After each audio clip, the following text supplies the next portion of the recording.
Hello. My name is Don Brunke. I'm going to be reading chapter 21 um, from my book Talks with Bob, a true story of love, death, and life in the afterlife. And this is from the second book, Beyond Grief. This is, it's an interesting chapter. And the reason I say that is sometimes the chapters start with dreams, and the dreams open to, what should we call them? Non-ordinary realities, kind of in between realities. And I think that's in retrospect, I think that's what Bob and I did a lot is that some of these talks were like an introduction into different facets of reality, if you will, or different dimensions or aspects of reality. And sometimes the information was just odd and interesting. Sometimes it was really helpful. Sometimes it was one of those things that's like a seed that's planted and is helpful later on.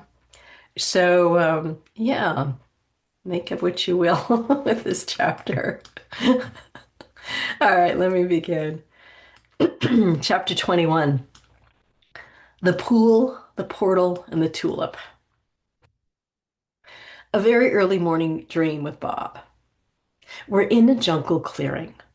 There's a small natural pool the size of a bathtub.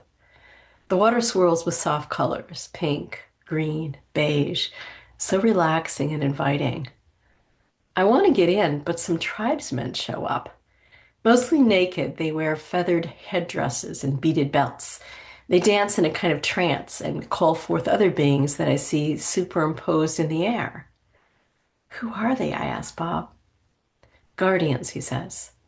But it's not clear what they guard, the pool or who goes in the pool. As we watch, Bob explains that the pool can wear away stubborn holds. One's buried too deep to remember, beyond the reach of the subconscious. That's what the guardians guard, he says.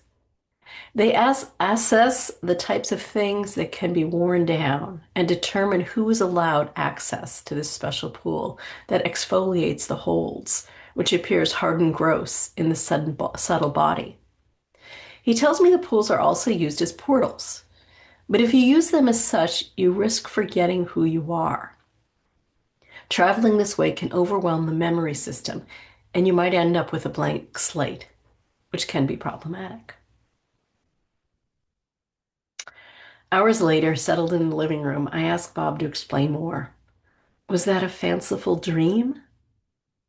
Most everything is a fanciful dream, he says, and a meaningful dream, too. This was a combined dream. I was dreaming with you, trying to show you something. You were dreaming in your way, seeing it slightly differently. We were playing with images. The colored water, the pool, the dancing men, the guardians. The pool is a portal and also a healing place. So the pool is a way to heal things that cannot be healed in normal ways, and also a portal.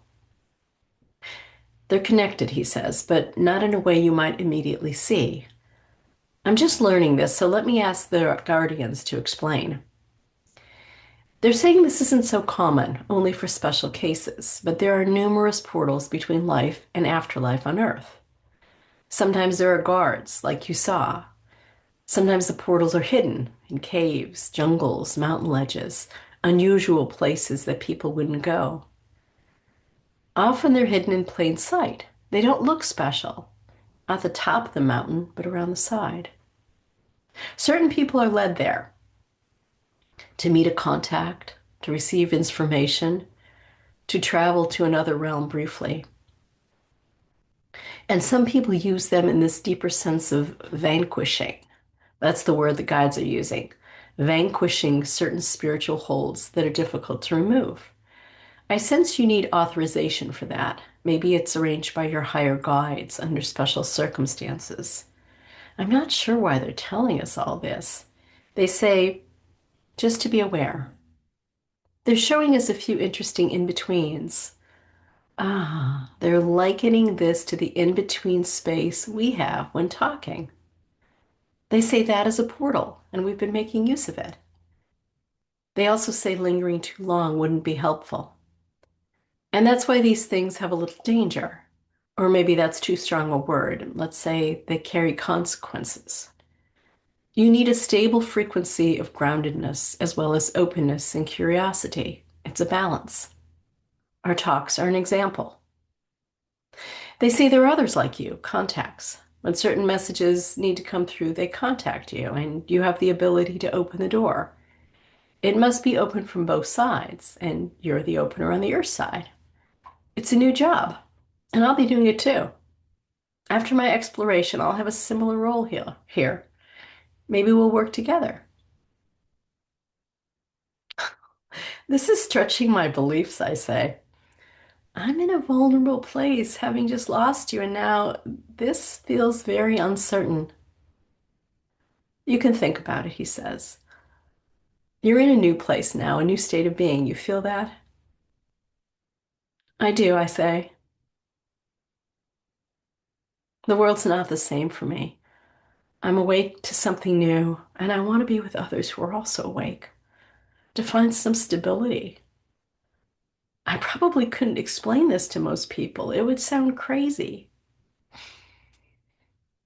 That's the challenge of this in between, he says. Some people do go crazy in the sense of losing their anchor, so I get it. I don't know where we're going with this, Bobby, I say. I can't go back to the old me, but I'm really hesitant to move on. Should we talk about something else, he asks. Is there anything else the Guardians want us to know?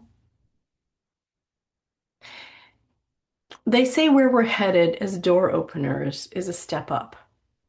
They're backing off now, saying we can let this settle, and in time we'll know more about what's involved and whether it fits with who we want to be and what we want to explore.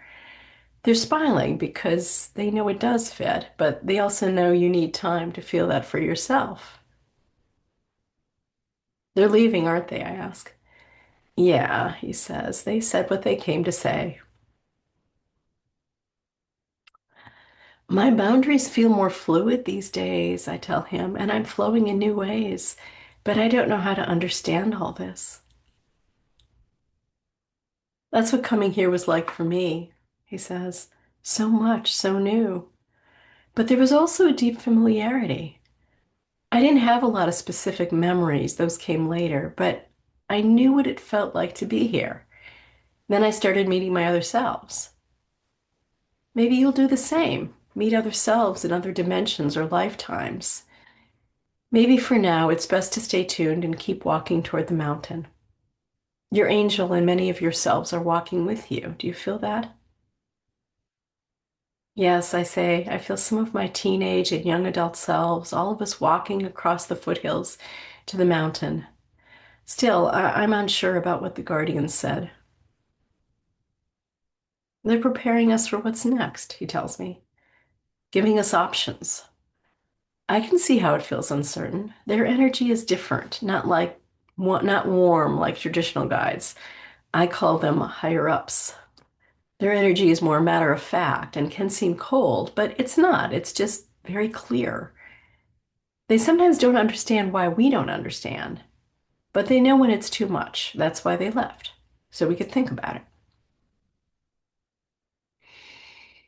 I feel more confused now than when we started. I'm not sure about the dream either. Like I said, he tells me, it's high vibration energy. You're resisting a little, so you question it. There are other guides, gentle, loving, who can help you open to this. Should we talk with them? Oh, I say, I just shivered. I felt them shake me a little, reminding me to settle into the trust within my body. We get those adjustments here too, he says. Sometimes all it takes is a smile or the chime of a laugh.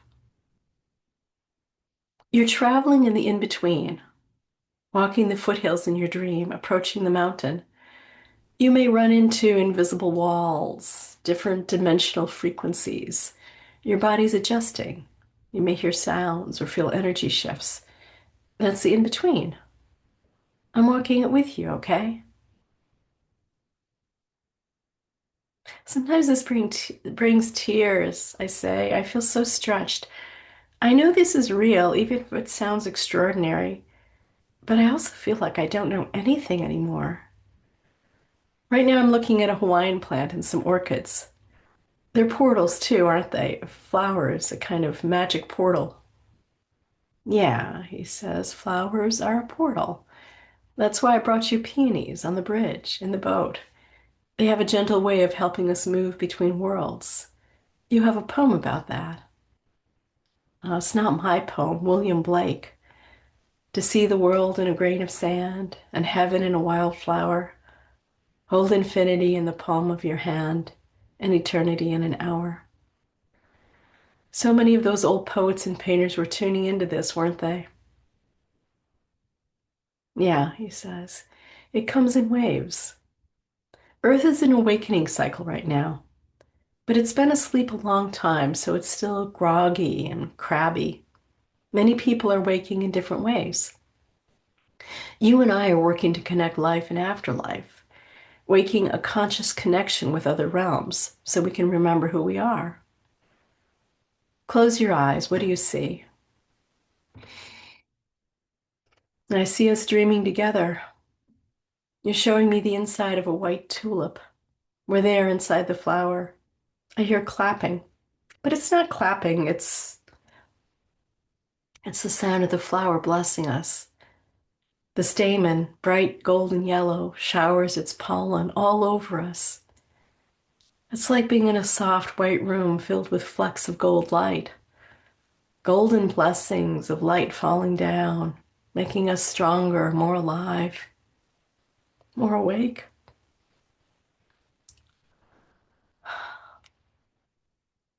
making us more like flowers. This is such a weird talk. It's a stretchy talk, he tells me. Let it stretch you.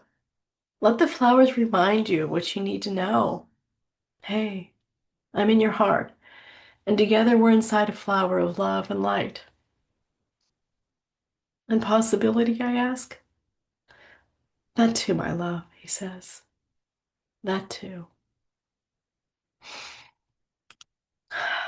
Oof.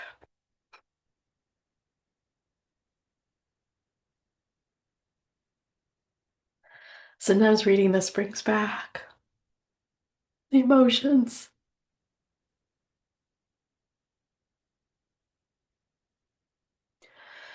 It's like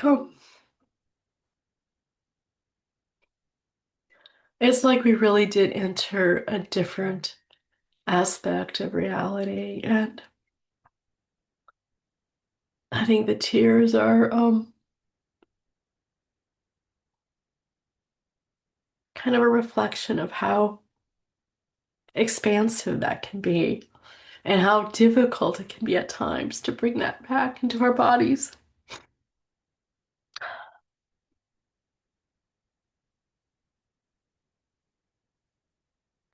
I have the sense if you're listening to something like this and other things like this, you may be struggling with that too. I know I still am, not because of Bob, but just opening to much larger, more expansive energies and being asked to embody that.